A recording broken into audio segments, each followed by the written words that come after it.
ثم اولا لک فاولا، دور فٹم ہو اس شخص کا، تباہی ہے اس آدمی کے لیے. ایحسب الانسان ان یترک سدی، کیا انسان گمان کرتا ہے ہم اسے ایسے ہی چھوڑ دیں گے؟ کوئی حساب نہیں ہوگا، کچھ نہیں پوچھا جائے گا، کوئی نعمتوں کا سوال نہیں ہوگا، ہم اسے ایویں چھوڑ دیں گے؟ الم یکن نطفۃ من منی یمنی، کیا وہ اس گندے پانی کا ایک قطرہ نہیں تھا جو ٹپکایا جاتا تھا؟ اس کی حیثیت کیا تھی؟ ثم كان علقة فخلق فسوى، پھر اللہ نے اسے جمع و خون بنایا اور پھر اسے بالکل درست کر کے پیدا کر دیا.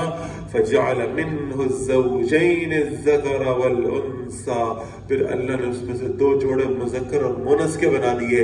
الیس ذلک بقادر علی ان یحیی الموتى، فرمایا یہ سب کرنے والا، ایک کروموسوم جو آنکھ سے نظر نہیں آ سکتا، اس کروموسوم سے پورے انسان کی تخلیق کرنے والا، کیا وہ اس بات پر قادر نہیں ہے کہ مردوں کو دوبارہ زندہ کر دے؟